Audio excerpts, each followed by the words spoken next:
Ladies and gentlemen, boys and girls, Mr. and Lady, thank you all for tuning into Connecticut Sec. I am your boy Jerm.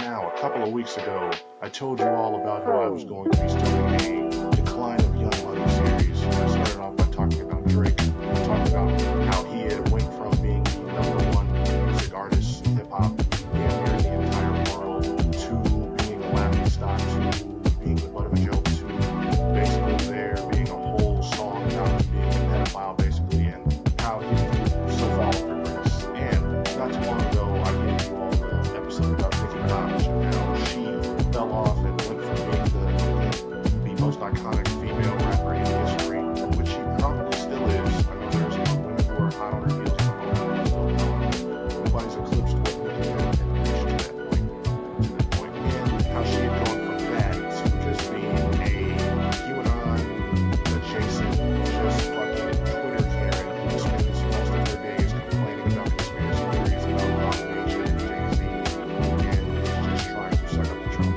So, as you can probably guess, now's the time that we have to talk about their boss, the former greatest rapper alive, literally from about 2005 to about 2011, I want to say it was maybe a little past that. He was everything in rap. Wayne was the kid, Wayne was the guy, nobody was bigger than him. To say that is almost unfair. I'm not doing it justice. You actually really live in that moment and exist in that era to really understand just how big this nigga was. I've said it before, I hated on Wayne just as a type of like edginess. It was like, this nigga's so popular, so fucking known, everybody fucks with him, so I'm not going to fuck with him. It was just some way of me to try to be different. He was, and still is, probably the most influential. If we're just talking about pure influence and just everybody wanting to be like you, Wayne was that guy. Wayne was that guy. Skinny jeans, like making bait cool, putting niggas on to just like making it okay for niggas to just think of themselves to be called rock stars. Wayne did that. So it's clearly, as you can guess, for him to have so much reverence, to have so much weight, to have so much influence, it's gonna be pretty sad to talk about how he's fallen over and how he has become what he's become. But we have to discuss it, we have to talk about it, and the first thing, and I'll probably get this one out of the way since it's week, is we have to talk about his recent little Supernova fiasco.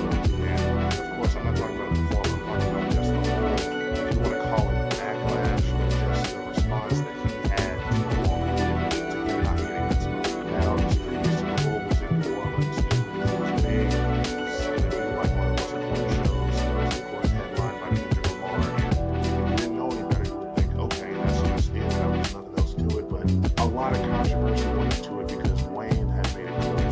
He'd been very vocal about wanting that spot. He had pretty much just been doing rounds of interviews talking about how, yo, I think it should be me. I got the chops for it. I'm going to do this. And there's a lot of different reasons why he was not chosen. I'm not going to get into that because necessarily doesn't play into his downfall a little bit. But Wayne didn't get it, and Wayne's response, he was hurt.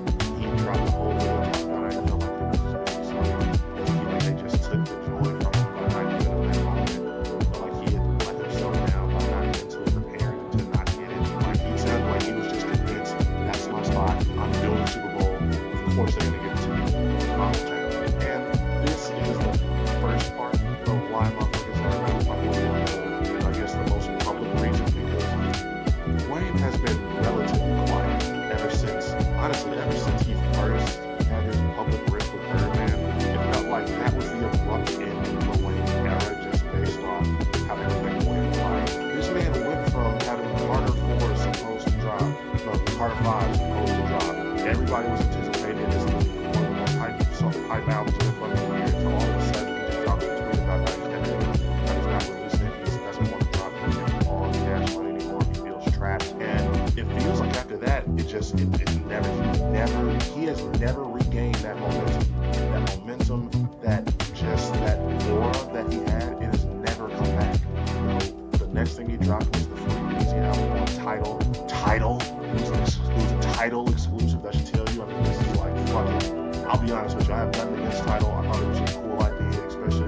that was the first little sign.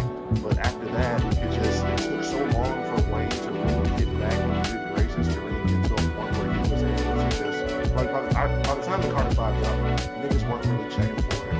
I think people thought it was like decent enough, but it wasn't what we were ready for after all that hype. And so that's the first real knock. That was the chink in the armor. But by that point, Wayne was still a legend. He was still one of the more notable names. He was still a guy who was in everybody's good graces. And that is like where I want to stop. I just want to take some time to talk about the other major influence. And this is one that most people probably aren't aware of. And that is just the fact that Wayne is a drug addict. Wayne is a nigga that, to this day, I do not know if Wayne has ever really been clean. I don't know if he's ever stopped sipping clean. I know he's still smoking his weed and everything. And, oh shit, I clearly don't think there's anything wrong with that. But there has just been troubling reports over the past couple of years. There was an instance of Wayne getting caught up with some type of drug paraphernalia. Hold on one second.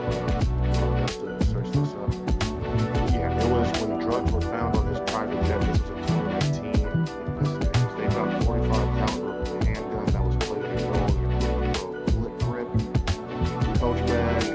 This is when things get crazy. They said it was a coach bag said to belong to Lil Wayne, and it was found to possess crystal form MDMA, cocaine, heroin, and marijuana. And listen, I'm going to sit here. I'm not going to sit here and try to tell y'all. Listen, I've been around enough motherfuckers in my life. People just know cocaine is not good. It's crazy to hear about it when you are a non-drug user, just based on how crazy it is, like the starfish shit. Cocaine is regulated to a lot of people. Cocaine is used for certain demographics. And even the MDMA, motherfuckers like the party. Molly has been done before, okay? Molly, ecstasy, people do that shit. That's not that, I'm not even going to say it's called that wild and insane. But I still remember, because I remember this headline was something that has never really lost footing in my brain just because of that heroin part. This was when I realized that, okay, people aren't really paying attention to how serious the drugs that Wayne be doing and are on might be. Because heroin is a big step. That's a big jump. People might wonder what's Wayne did kind of heroin. This is the time to talk about lean. Lean being methazine, codeine syrup. There's different names for it. Walk hard, whatever the fuck they be calling it. I don't know street names. I don't know what they call shit. All I know is lean is a very, very serious addictive substance, and it's one of the biggest problems that we are facing in my opinion, especially in the black community on this urban shit. Because why I think lean is dangerous is 3 reasons. Number one, it's fucking delicious. I'm going to give y'all a little story time right now. I'm not even gonna get too long. I'm not gonna get too details. I have not tried it before. I've been around it before. And you don't necessarily think that cough syrup is just some big thing, like it's just anything that you should necessarily be worried about.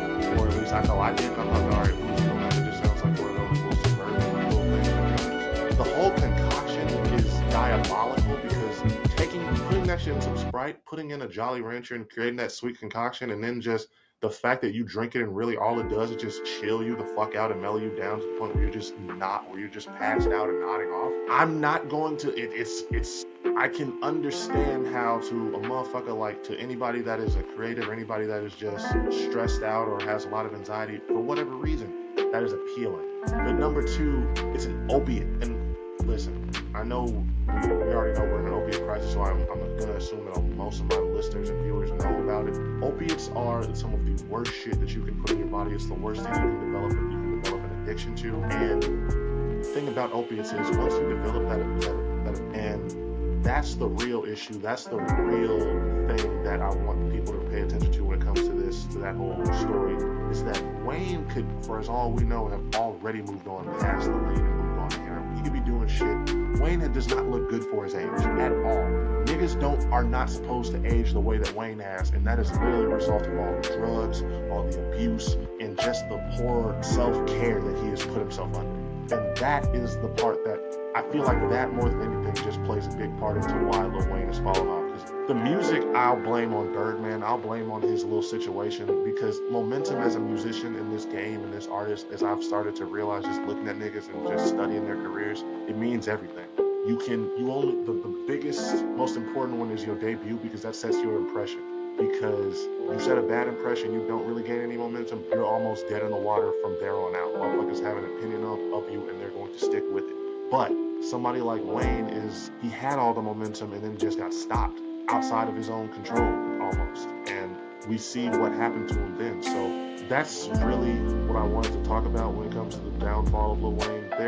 There's more to it. I guess you could also talk about him dissing, not dissing, but just sort of the way he went against Kendrick. But I do believe that Wayne is a legend in his career, to the point where he can't really, like, I don't think that motherfuckers are going, as much as people love Kendrick and they're gonna go to bat for him, I don't think that he is at a point where people are going to just disregard Wayne and everything that Wayne has done and added to the game and his whole legacy for Kendrick. So as some people might want to credit Kendrick for the downfall, it's more of the fall off. I think that really what it comes down to is Wayne just made such poor business decisions, and it's not his fault, because anybody that knows the history of Birdman and Cash Money, which I'm gonna get into, this series is not done, y'all. Birdman and Cash Money was in there grabbing these niggas, grabbing BG, Juvenile, Lil Wayne, Turk. They grabbed them niggas young. They created the Hot Boys, and they was some young niggas. They was the real first YN. They was out there. They had them niggas. BG was really out there in New Orleans. They was really out there in Chop City and out there in fucking in Magnolia, just going through that shit, bugging it out while still trying to rap. And I just, as much as I think that Wayne is a grown-ass man, he needs to be held responsible, Wayne never necessarily had a chance. There's so many different things. I wanted to touch on Wayne's childhood just to like give y'all a backdrop of maybe why he's had to deal with so many addiction problems. But to just make it a too long to read, there's a video of Wayne out there. And this is one that anybody that's a big fan of him might have already seen, where he talks about how he lost his virginity, where he talks about how he was a young ass kid. I want to say he was 11 years old. Birdman, baby, stunner. Had some fucking prostitute, some hoe, some thought from the block literally told him, you need to go fuck Wayne, and she did it. And Wayne literally talks about how he was scared, how he didn't necessarily know what the fuck he was doing, and how he pretty much got peer pressured into just being, for lack of a better term, just raped. He was a young kid. He didn't know what the fuck he was doing. He didn't know what was going on. And I bring that up to just like talk about Wayne has had such a complicated life, and he's had such a tumultuous life, almost dying at a young age, losing the people he's lost, just having to deal with like a motherfucker you had as your father figure, just having to come to the realization, deal with the fact that he betrayed you, that he had just think about pretty much how much he had been fucked over through all of this. It's a damn shame, and I understand where his addiction problems come from. It does not make it easier. It does not make it the type of thing to where you are not able to hope that he can come past it. But I understand his plight, although I am not in his shoes. So I think that Wayne, hopefully he can kick his addiction problems, get back to just sticking to the music. You know, Wayne is still, I still say to myself, and this is crazy, I don't even want to put this energy out there. I still say to myself, it's a blessing to still have Wayne here, just based off everything that the way the nigga look and everything he's been through. So I hope that this is not going to be the defining legacy for him. I hope that he's able to move past, because he's had a bad past couple of years. It has not been his best. Hasn't been him doing his best thing. It wasn't the best, like, closing of the last decade and going into it on the best foot. But I'm hoping that he can just get some better shit going. Because if the Carter 6 is any indication, he needs to step it up and he needs to change. Because my nigga, you are not this. You are not the bum that you presented yourself to be on that album. That Elephant song with that Donkey Kong ass beat off the Carter 6 just really sums up how Wayne's entire second half of his career has gone, and it's fucking bad. It's really, really fucking bad. I don't think people understand just how bad the Carter 6 was. I actually went to go listen to some of that album today before I started to record this. It's really fucking bad.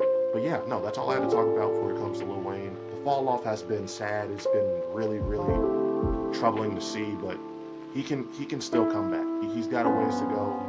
He's just got to mature. He's got to kick the cup. He's got to kick all that other bullshit that he's got going on. because Wayne, we love you. We don't want to see you go out like that. We don't want to see you go out as whatever you are now. But, ladies and gentlemen, boys and girls, Mr. and Lady, this has been Kinetic Aesthetic. I am your host, Jerm, and I want to say thank you all for tuning in and checking me out. Make sure you like, follow, subscribe on whatever platform that you're listening to me in on. Make sure you continue to be good people. Tell your friends and family that you love them. Go listen to some old Lil Wayne. Don't listen to the Carter 6. Please, it's really not worth it. I don't ruin your day. But other than that, have a good day.